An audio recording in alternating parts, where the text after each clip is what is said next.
Hey everyone, I hope you're doing well. Ah, it's Fibro Friday again.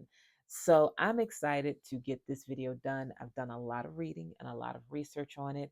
If you want to read more of the commentary that I'm going to be discussing in this video, hopefully briefly, though probably not, you can go over to my blog.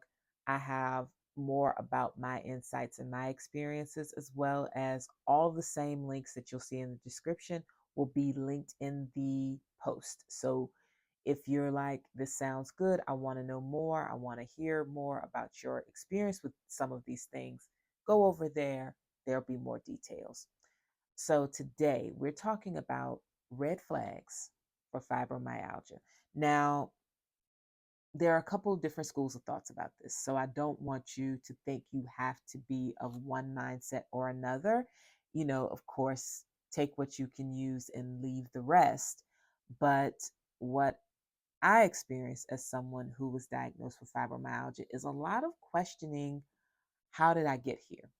And one of the things that I did with this particular research is to figure out if anyone else had conditions or some correlation that I might be able to use to kind of come to a conclusion as to how all of this happened.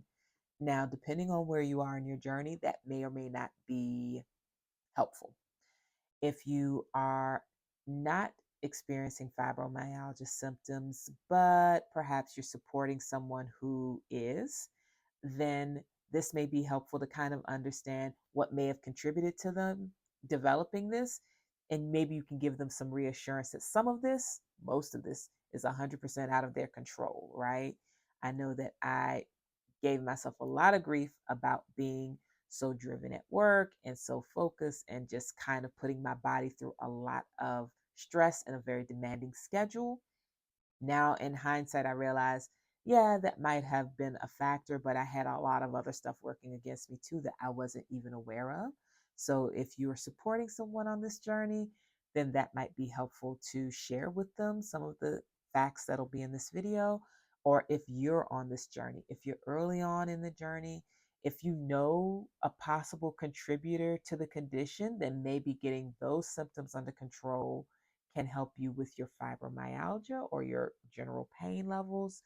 If you've already been diagnosed with fibromyalgia, same thing. Maybe knowing some of these possible contributors can help you with getting a handle on your life again. If you know that one of these red flags or two or three of them are in your background, you too can assure yourself that these were things beyond your control and that if you can solve the root, maybe, just maybe, you'll give yourself some relief. Okay. This is not medical advice. None of it's medical advice, but these are researched articles that I'm going to share, and all of the links will be below so you can read them at your leisure if you're interested. So, the very first red flag for possibly being connected to fibromyalgia: asthma. I had asthma as a child, and I was using a nebulizer as young as like 3 years old. And the only reason why I only got there at 3 was because I had symptoms way before and I was just not being diagnosed properly. So I didn't get diagnosed with asthma until I was 3. I spent a ton of time in hospitals from 3, well, actually before the age of 3 up to the age of about 8 when I was finally given a good home nebulizer system. And then I was able to use that for the next couple of years. By the time I was about 12, I was no longer using it regularly. So I basically outgrew it. But what I learned when reading up on it was that in a 2020 study with Iraqi fibromyalgia patients, more of the patients had backgrounds with asthma than the control group. So always keeping in mind correlation is not causation, but that is something to remember as you are looking back through your medical history. If you have childhood asthma in your history, then perhaps that is part of the reason why you've developed a case of fibromyalgia or this condition in your body. And maybe, just maybe, again, not not diagnosing anyone, but maybe if you could address some of the factors that would flare up your asthma, maybe allergens, maybe stressors, whatever the case is. Maybe getting those under control can also give your fibromyalgia a little bit of relief as well. So, just something to think of. Again, not medical advice. Take all of this to your doctor for clarification and confirmation of what you need. The second red flag that your doctors may have missed in this fibro journey is TMJ. TMJ, it always tongue ties me, so I will try to say this slowly. Temporomandibular joint syndrome or disease, depending on what you're reading. TMJ is a condition that affects the TMJ in your face, which is a joint, literally your jaw. I realized I had TMJ when I was 22, right? Like 21, 22. I had a stressful job. I was clenching my jaw really bad at night and waking up with terrible headaches that just did not go away, and I couldn't figure out what it was. Turns out I was clenching. Had to get a special mouth guard made and felt amazing after that. However, even if you get the problem under control, like something with TMJ going on, you may want to know that Very Well Health says that it is possible that TMJ contributes to central sensitization. Central sensitization is basically your nervous system being hypersensitive. Okay. Your central nervous system controls a lot of things, and it is very, very, very much in control of most of your fibromyalgia symptoms because fibromyalgia is neurological, not musculoskeletal. I know you all get tired of me saying that pretty much every video. I say it more for me than anything else because I was treating the muscle pain, not realize it was my nervous system that was giving me a fit. Okay. So TMJ could be a contributor to this overall sensitization, which of course is very closely connected to your fibromyalgia symptoms if you're experiencing it. And also, I know I'm saying fibro specifically. I hope if you're watching this and you don't have fibro, I hope you know that I'm talking about any pain condition that this applies to. Okay. So if you have a medical background with TMJ in it, just know that too may be a factor. And it might have been a red flag that if your doctor had known, they could have advised you that this is something that could develop. If they had known that all of these things coming together could put you on track for fibro, your doctor could have perhaps warned you, right? The third one is Epstein-Barr and Lyme. Okay, so these are two different things. Lyme disease is one thing, Epstein-Barr virus is different. Okay, but I lump them together because they both had very old studies showing links to fibromyalgia. Studies as early as 1987 for Epstein-Barr and 1992 for Lyme. So I put them in one thing mainly because these are diseases, right? Well, Epstein-Barr specifically is a virus, whereas Lyme is a bacteria that's transmitted. I believe it's a bacteria transmitted by ticks. I've never had Lyme disease, thankfully, but I did have Epstein-Barr virus slash mono. I got it in my 20s, and the truth is, after I got it, for those that don't know, mononucleosis is mono. Mono is sometimes kind of colloquially called the kissing disease. I wasn't kissing on a soul, so I didn't even get like a good backstory from it, but I did contract it, and I was out of work for 2 months. I came back to work. I still didn't feel great, and since then, I've not had a 100% pain-free week. That has been almost 15 years. Okay. So for almost 15 years, I've not had a solid week where I felt really great the entire week. That hasn't happened. And that has all occurred in the aftermath of getting Epstein-Barr virus. Epstein-Barr also, if you are someone with fibromyalgia and you've had an Epstein-Barr infection at one point, you may find occasionally before you get diagnosed with fibro, your Epstein-Barr will reactivate. And it's weird because you'll look online and you'll find many things that say, oh, it's very rare for it to reactivate. It's very rare. It's so rare.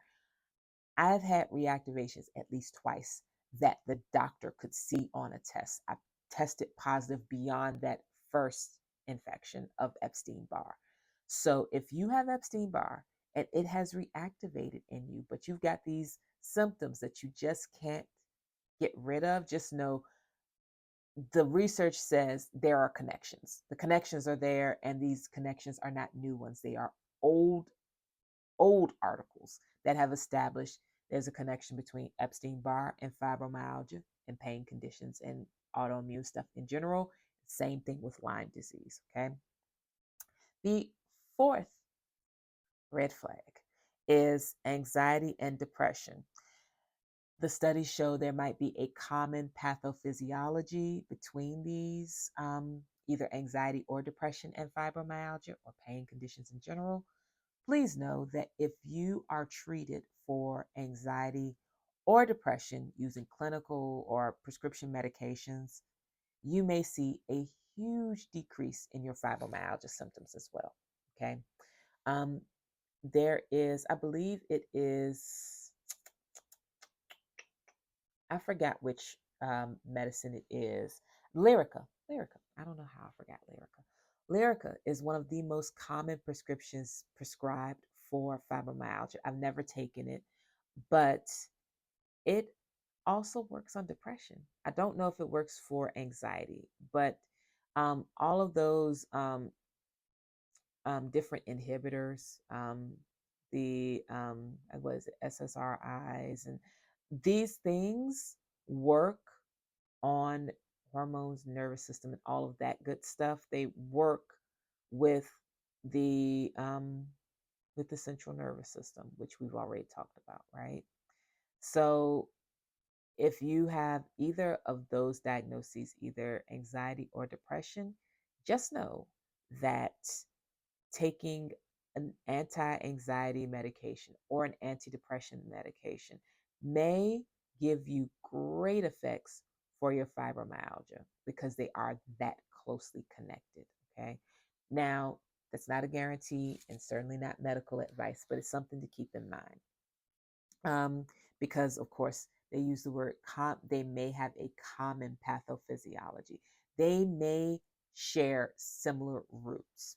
So just keep that in mind and just know if this is in your background with any number of these other things, you might be a prime candidate for a fibromyalgia diagnosis. Okay.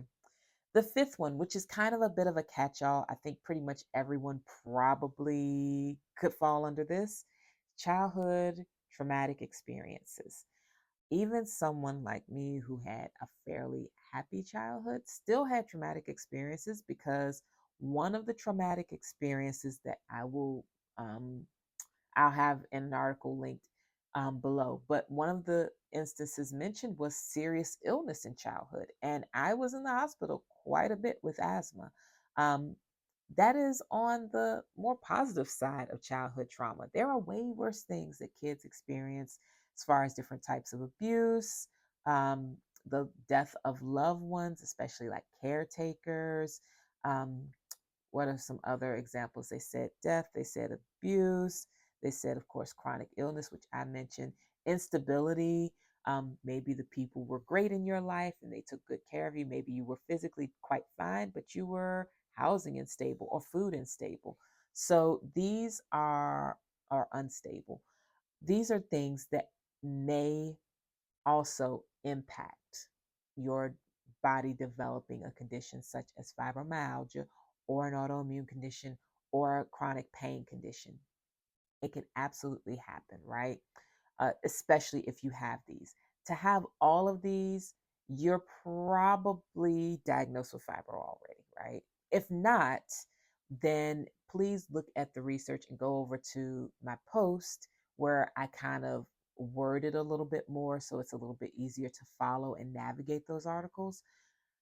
Go over there because if you are struggling with your health and you're not able to get a diagnosis, or you're not able to kind of make heads or tails of it, at least if you have some of these other things that you are very clear on that occurred in your past, you can start putting together your own, I don't want to say diagnosis, but you can start putting together your own idea of what may be going on. And then you can go about getting some treatment in place, even if you don't have the medical diagnosis of fibromyalgia. Just remember that fibromyalgia is a diagnosis of elimination. They cancel out everything else, and whatever is left is you and fibro, right? Um, they give you that label after they figured out that it's not autoimmune, or it's not something else viral or bacterial going on. So, or hormonal even. They eliminate everything else and then they tell you this is what it is. So if you haven't gone through that process of elimination to get to that diagnosis, that doesn't mean you have to wait to get some relief. If you can figure out some of what's happening, you can start looking into ways to get relief now. So that's it. I was hoping this wouldn't be over 20 minutes, and it's not, because I'm not going to let it go over that. But if you have any questions, if you want me to look up anything else, or if you need support in anything, please let me know in the comments. Also, I have this playlist that I will make sure to link somewhere where you can see all of my other fibromyalgia videos, and you can figure out some things from there. If you have questions or you need support in any way, there might be already a video on what you need. But if you ask me and I've already made a video, then I'll give you that link. Not a problem. So please enjoy your weekend. And if you have the time and you are curious, go over to my blog post or to any of the links in the description box to look up anything specifically that I mentioned. Figure out some of what's happening if it's something that you're curious about, and start getting the answers you need, because you deserve good answers and great health. So I will talk to you all very soon. Take great care and enjoy your weekend. Bye bye.